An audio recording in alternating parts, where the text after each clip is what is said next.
Assalamualaikum warahmatullahi wabarakatuh.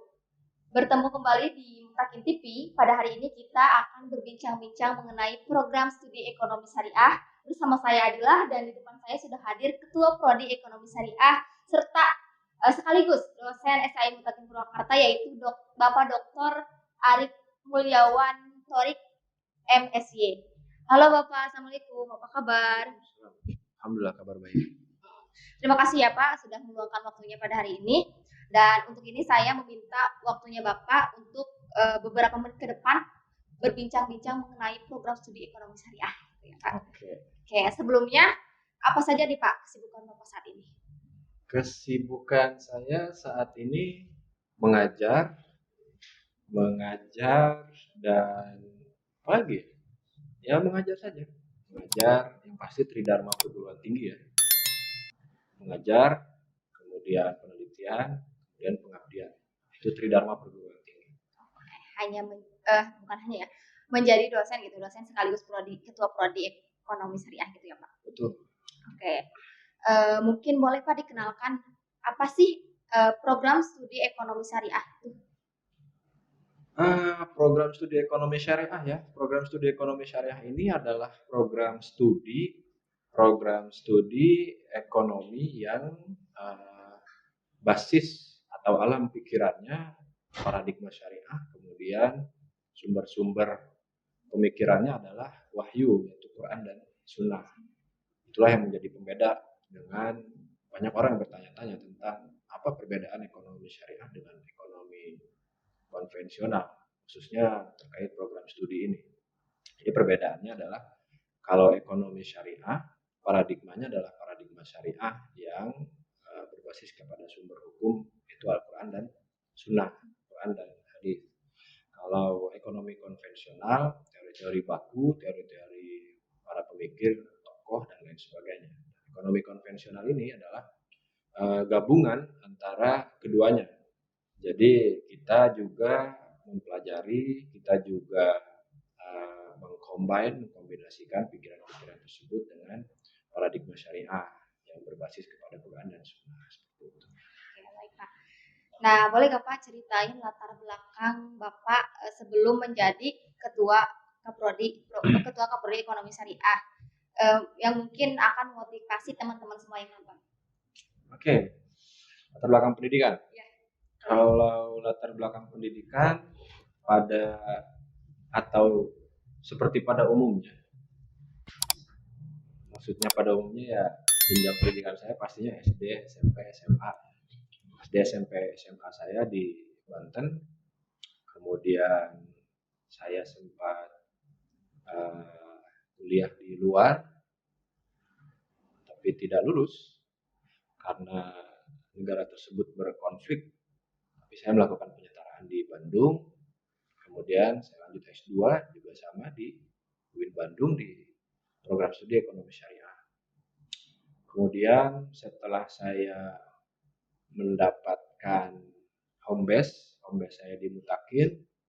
Jadi jenjang itu kalau sudah ada home base, ada Niden itu nama induk dosen nasional. Setelah berniden, saya mengikuti kompetisi untuk mendapatkan beasiswa pendidikan lebih lanjut. Dan alhamdulillah saya mendapatkan itu di tahun 2019. Selesai 3 tahun, juga sama di UIN Bandung. Beberapa bulan yang lalu saya sudah selesai. Alhamdulillah. Itu sejarahnya seperti itu. Sejarah singkat saja. Ya, Masya Allah sekali ya Pak. Nah, kalau boleh tahu nih Pak di SMA Mutakin sudah berapa tahun sih umur dari prodi ekonomi syariah tersebut gitu? Ekonomi syariah ya. Kalau tanggal izin operasionalnya saya lupa. Yang pasti program studi ekonomi syariah ini sudah dimulai di tahun 2014 atau tahun akademik 2014-2015. Artinya kegiatan belajar mengajar itu atau penyelenggaraan itu sudah dimulai pada tanggal 1 September 2014. 1 September 2014 sampai sekarang. Totally berarti ada 8 angkatan dan saya sendiri masuk di akhir 2014 kemudian mulai mengajar di Februari 2015 sampai sekarang. 8 angkatan sama yang sudah kemarin? 8 angkatan baru masuk saja. sampai angkatan masuk 2022-2023. Jadi tahun sekarang kan tahun akademik 2022-2023. Memang perhitungannya kadang-kadang suka membuat bingung. Tapi bukan tahun buku kalender ya, Januari sampai Desember. Kalau di tahun pendidikan itu dimulai dari 1 September berakhir di 31 Agustus seperti itu. Jadi kalau ekonomi syariah ini, prodi kita ini ada di tanggal atau mulai berjalan di tanggal 1 September 2014 sampai sekarang. Sudah banyak ya Pak. 8 tahun. Insya Allah. Nah, untuk apa namanya berbicara tentang ekonomi syariah ya Pak. Apa sih yang menjadi keunggulan dari ekonomi syariah sendiri? Kalau kita berpikir kritis ya, dengan adanya nomenklatur ekonomi dan syariah atau ekonomi syariah itu saja, artinya ada dua bobot padanan yang disatukan. Kalau ekonomi konvensional itu hanya berbicara tentang teori-teori konvensional, kalau ekonomi syariah berbicara juga tentang ekonomi konvensional, tetapi seperti yang sudah saya sampaikan tadi, paradigmanya selalu syariah. Jadi teori, kemudian tataran praktisnya, kemudian rancang bangunnya itu konvensional. Memang masih ada unsur-unsur konvensional, tapi paradigmanya paradigma syariah. Sumber hukumnya adalah Quran dan Sunnah atau wahyu itu sendiri. Itu yang menjadi pembeda. Jadi kalau ditanya apa yang menjadi keunggulan dari ekonomi syariah, yang pasti dengan adanya nomenklatur penggabungan antara ekonomi dengan syariah, itu menjadi keunggulan tersendiri dibanding ekonomi konvensional menurut saya. Kalau keunggulan di prodi ini sendiri, itu bisa dilihat di visi misi program studi. Kemudian saya juga melakukan irisan-irisan visi misi tersebut melalui kurikulum atau kurikulum yang ada di program studi ekonomi syariah ini. Saya pelajari, saya analisa melalui kecenderungan para mahasiswa atau prospek yang berkembang baik itu di Purwakarta ataupun Jawa Barat tentang lapangan pekerjaan yang tersedia bagi lulusan ekonomi syariah. Jadi di dalam kurikulum tersebut saya memadukan dan saya memadatkan beberapa konsentrasi dalam kurikulum tersebut.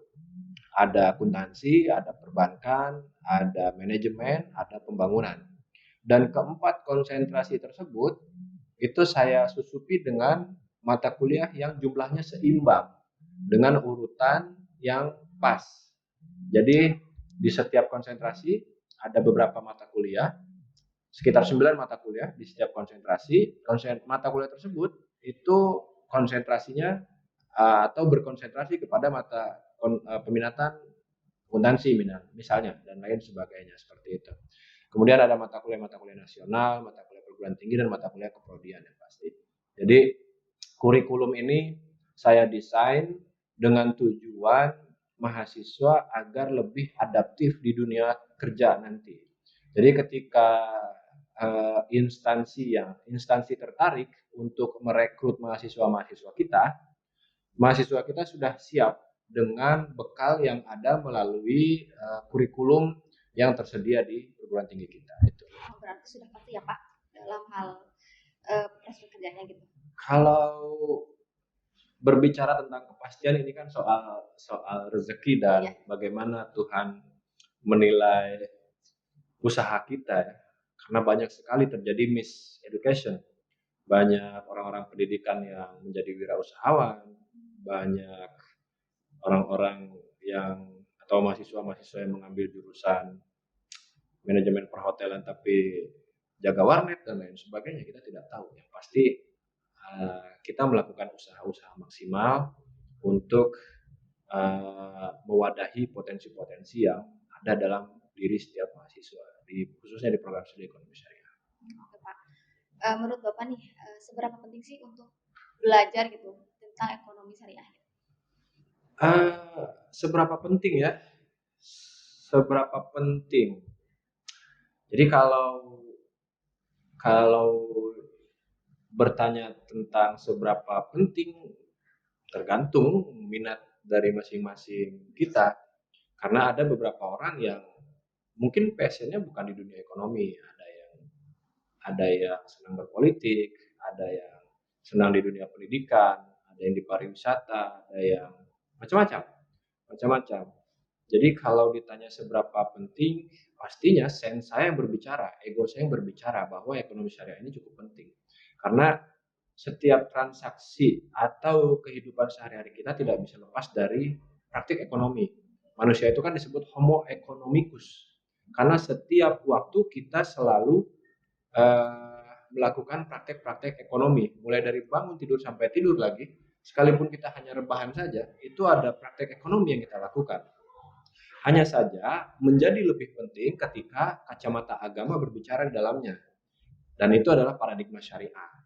Jadi kita bertransaksi, kita selama ini melakukan praktek-praktek ekonomi, ada kacamata agama yang memang selama ini menuntun kita dari bangun sampai tidur kembali.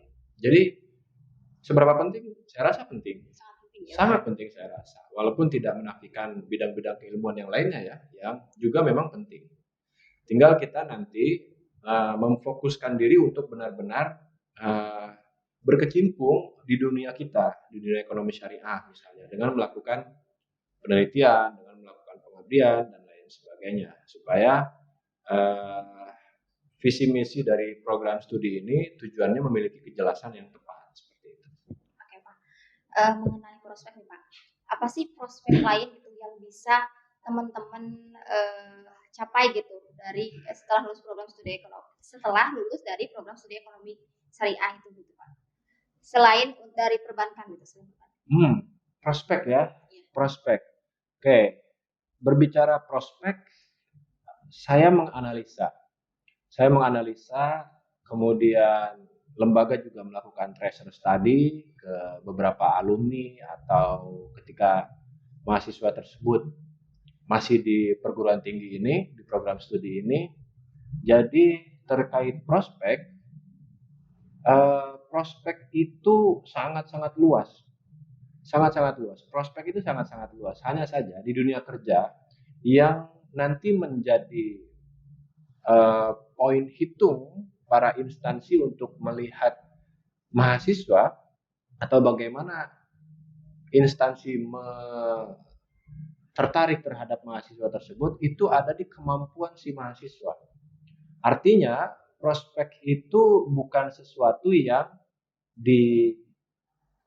atau tiba-tiba ada, tapi prospek itu sebenarnya adalah kesempatan yang kita buat. Jadi kalau kita berbicara prospek bukan berarti kita melihat ada lubang besar di depan untuk kemudian kita memilih lubang-lubang tersebut, tidak. Tapi kita yang sebenarnya menciptakan lubang-lubang tersebut. Seperti itu. Jadi berbicara tentang prospek bukan cuma ekonomi syariah yang memiliki prospek tinggi atau prospek besar. Program studi pendidikan agama Islam, hukum keluarga Islam, pendidikan bahasa Arab, komunikasi penyiaran dan penyiaran Islam, atau pendidikan anak Islam usia dini dan lain sebagainya, itu punya prospek.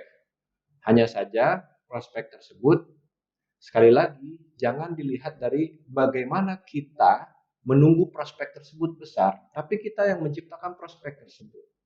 Gitu. Itulah kenapa kita membekali mereka dengan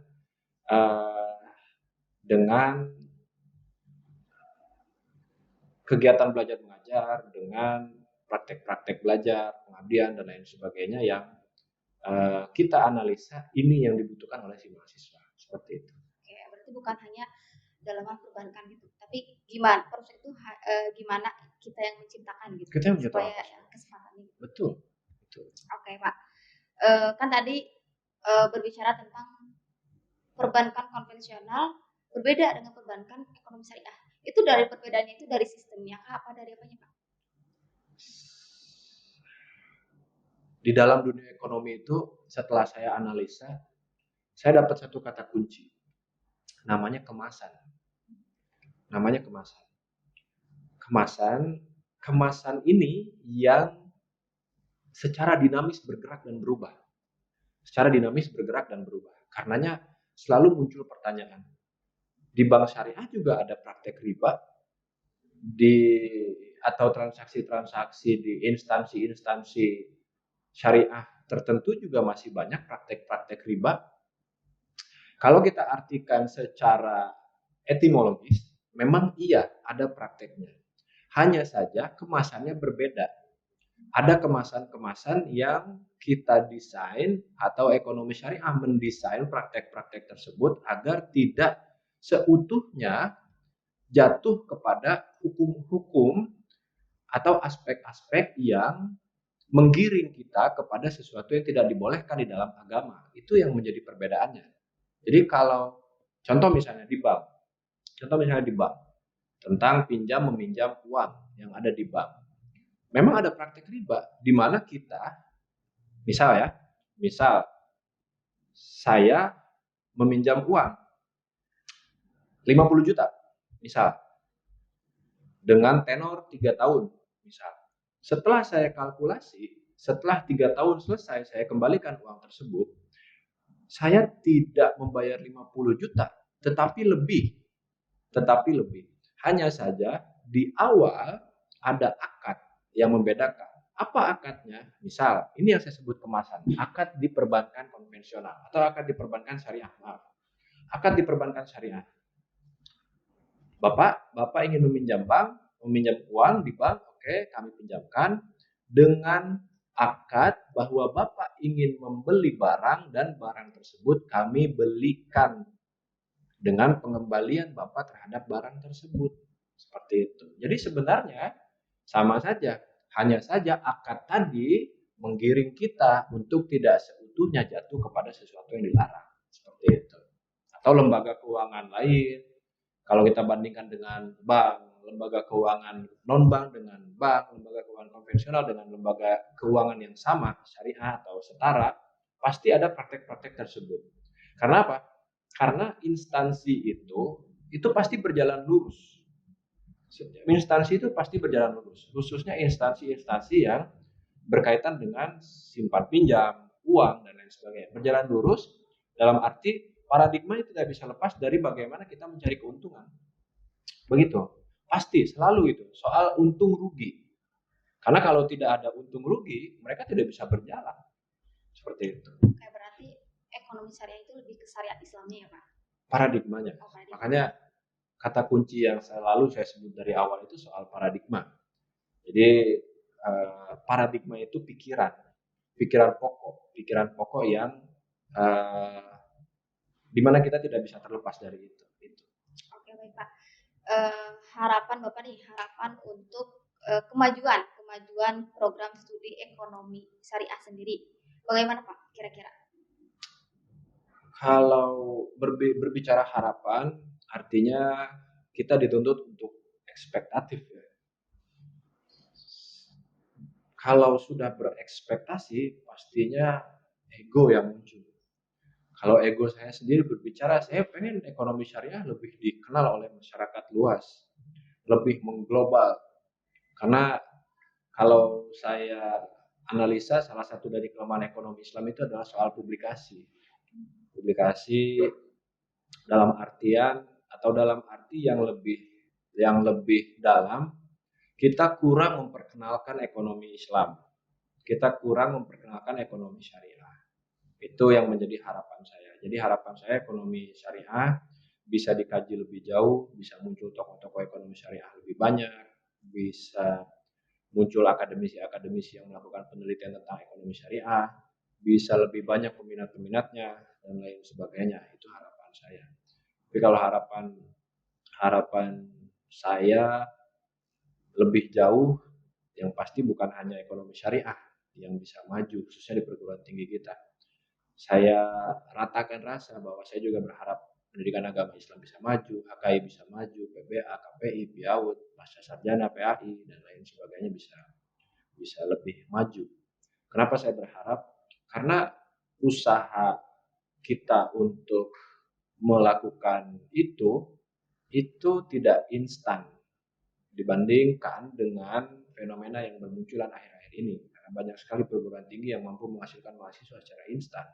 Sedangkan kita ini sportif akademik, mulai dari kelas jauh, mulai dari hari gelap, mulai dari perizinan, forlap dan lain sebagainya. Itu kita laksanakan. Oke, Pak.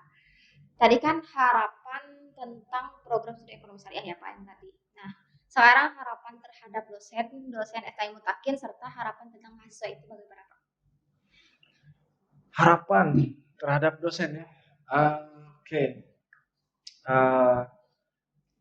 Untuk dosen-dosen FKI Mutakin, pastinya saya berharap untuk melakukan peningkatan kualitas diri terhadap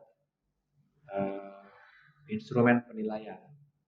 Jadi instrumen penilaian lembaga kita ini punya instrumen penilaian. Di dalamnya adalah turunan poin tertinggi, yaitu Tridharma Perguruan Tinggi. Tridharma Perguruan Tinggi itu terdiri dari pengajaran, penelitian, dan pengabdian. Pastinya saya berharap dosen-dosen kita, khususnya di STI Mutakin, itu banyak melakukan penelitian dan pengabdian.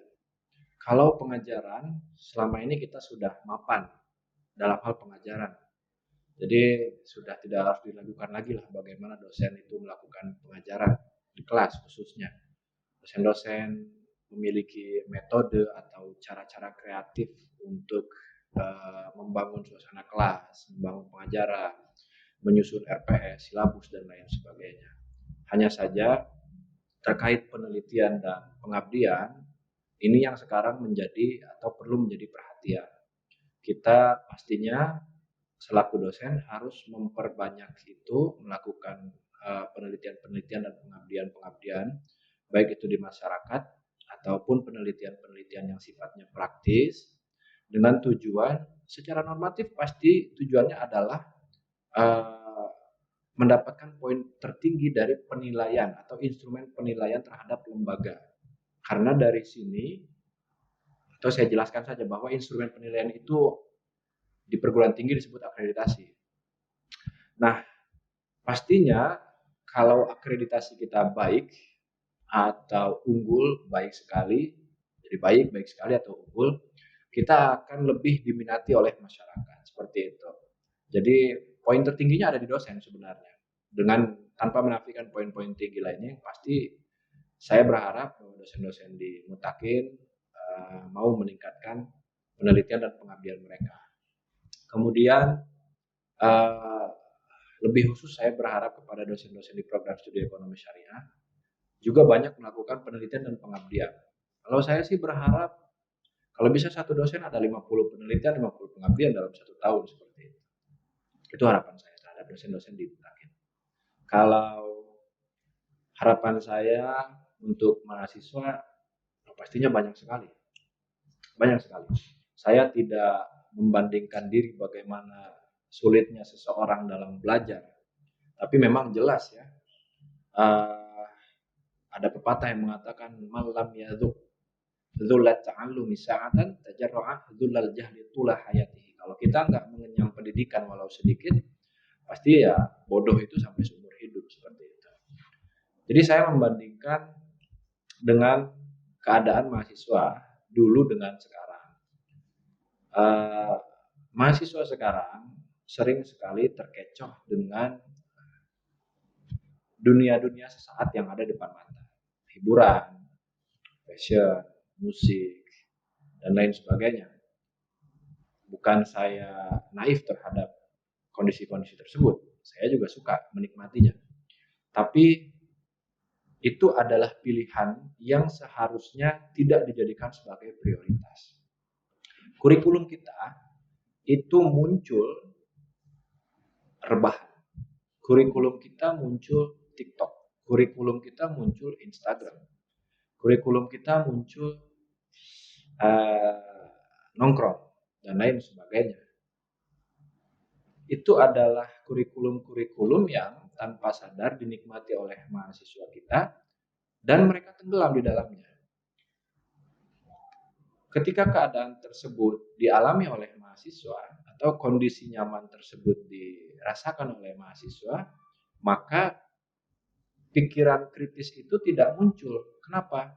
Karena mereka atau kalau dalam diri manusia itu ada Ada hormon dopamin di mana ketika kita merasa nyaman, maka kita tidak ingin beranjak dari rasa tersebut. Ketika kita tidak ingin beranjak dari rasa tersebut, rasa nyaman tersebut, maka pikiran-pikiran kita tidak terlatih untuk menyelesaikan, menguraikan sesuatu yang kompleks. Karenanya kritisme itu hilang. Seperti itu. Dulu di tahun 98 ketika mahasiswa mampu menggeser, menggulingkan rezim seorang presiden yang berkuasa sekian puluh tahun, 32 sampai 35 tahun kalau tidak salah. Itu adalah mahasiswa semester 1 dan semester 3. Di mana data itu saya dapatkan? Saya baca di Indonesian X-File-nya Abdul Munir Mulkon itu, yang Indonesian X-File yang jilid 2. Itu ada. Kenapa? Karena mereka Abdul Munir Mulkon itu meneliti mahasiswa-mahasiswa yang hilang atau apa namanya? terjadi kondisi medis tertentu untuk diteliti, dan mereka itu adalah mahasiswa semester 1 semester 3. Begitu. Karena kejadian itu di masa tahun akademik ganjil genap ya. Kalau perguruan tinggi yang melaksanakan genap ganjil juga berarti di semester 2 semester 4. Mahasiswa-mahasiswa yang baru masuk mampu menggulingkan sebuah rezim. Pikirannya sudah kritis, pikirannya sudah tajam dan lain sebagainya. Dan ini yang tidak kita lihat.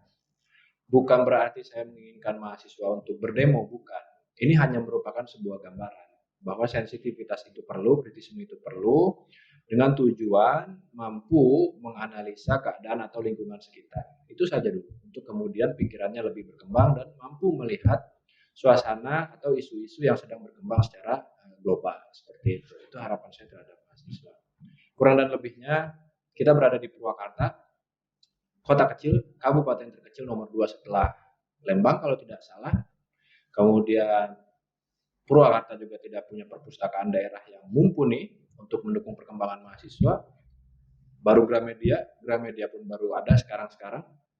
Gramedia juga tidak ramai-ramai banget, ya kan? Tidak menjadi prioritas kunjungan mahasiswa. Artinya isu literasi itu kurang di Purwakarta. Karenanya saya coba sarankan kepada para mahasiswa coba untuk banyak membaca, kemudian kalau sudah mapan dan berkembang, banyak menulis, berkolaborasi dengan dosen, karena itu yang sedang kita butuhkan sekarang. Seperti itu. Itu harapan saya terhadap dosen dan mahasiswa. Baik, itu harapannya ya Pak. Nah, kita sedikit ke perekonomian Indonesia saat ini ya Pak. Tentang kenaikannya bahan pokok ya Pak, seperti kayak makanan di pasar kayak tahu, tempe gitu kan, cabai kayak gitu kan malah harganya malah naik ya Pak, bukannya turun. Nah, bagaimana sih Pak tanggapan Bapak dan kira-kira apa nih solusinya? Tanggapan ya. Kalau tanggapan ya, kalau kacamata ekonomi ya sederhana, pastinya rumus bakunya itu tentang supply and demand. Kenapa barang menjadi langka? Supply and demand. Permintaan, penawaran. Semakin banyak permintaan, barangnya semakin langka, semakin mahal. Tapi kalau kita telisik lebih jauh, ini bukan hanya soal kelangkaan, tapi ini adalah keadaan yang sengaja mungkin dibuat oleh pihak-pihak yang ingin mengambil keuntungan dari keadaan tersebut. Supply and demand ini kan sebenarnya permintaan, penawaran, kemudian siklus ekonomi, interaksi ekonomi, dan sirkulasi keuangan. Nah, kalau ini kacau, 5 siklus ini kacau, atau oknum-oknum tertentu berusaha ingin mengambil keuntungan, baik di salah satu aspek yang siklus tadi, maka perputarannya akan menjadi kacau. Inilah yang terjadi di Indonesia sebenarnya. Begitu. Kemudian, apalagi tadi tanggapan saya? Ya. Kira-kira solusinya apa gitu? Solusi berbicara solusi besar sekali ya, berbicara solusi. Pastinya pembenahan sistem karena ekonomi itu tidak terlepas dari kemasan. Kalau saya lihat kemasannya dinamis, bisa dibuat atau didesain sedemikian rupa seakan-akan tidak terjadi kekacauan dan lain sebagainya, tapi di belakang itu semua sebenarnya kita sedang berada dalam masa yang cukup genting lah untuk aspek ekonomi sebenarnya. Kita bisa lihat keadaan kita sekarang seperti apa. Solusinya adalah pembenahan sistem. Pembenahan sistem. Mulai dari petani, mulai dari harga yang ditawarkan kepada petani, kemudian distribusi barang yang ada di pasar. Jangan artikan hanya pasar itu sempit ya, tapi pasar itu bisa berupa ekspor impor, bisa berupa kebijakan fiskal, moneter dan lain sebagainya. Mungkin ini yang terakhir ya Pak, yang ingin banget saya tanyakan tentang bisnis ya Pak. Bagaimana sih tanggapan Bapak tentang statement orang tuh gini, mau bisnis tapi nggak memiliki jiwa bisnis gitu? Gimana Pak tanggapan Bapak? Bisnis tidak memiliki jiwa bisnis. Saya sendiri sebenarnya tidak punya jiwa bisnis. Saya lebih ke apa ya? Lebih ke teoritis sebenarnya. Kalau teorinya tahu, tapi berbisnisnya enggak. Memang saya juga apa ya? Tidak punya lah jiwa-jiwa itu. Tapi atas pertanyaan ini tanggapan saya melalui beberapa jurnal yang mungkin sempat saya baca dan lain sebagainya. Kenapa saya selalu menggunakan kata kemasan? Karena memang desainnya semakin dinamis, polanya semakin dinamis. Contoh desain perdagangan sekarang sudah tidak lagi menuju kepada tujuan yang kaku, untung rugi. Bagaimana caranya saya membeli modal, kemudian mendapatkan untung di kemudian hari? Tidak. Contoh ya, ada di beberapa marketplace yang saya tahu ya. Jadi ada seseorang yang mendapatkan modal 2 miliar, misal 2 miliar. 2 miliar ini adalah investasi mereka selama misal 2 tahun. Jadi selama 2 tahun, uang ini memang sengaja untuk dihabiskan. Mulai dari harga barang yang mereka jual secara murah, mulai dari ongkos kirim yang mungkin mereka gratiskan, mulai dari karyawan yang mereka gaji. Tujuannya 2 miliar ini memang untuk dihabiskan selama 2 tahun itu. Jadi apa yang mereka dapatkan? Yang mereka dapatkan adalah penilaian. Jempol ya. Jempol. Penilaian dari para konsumen.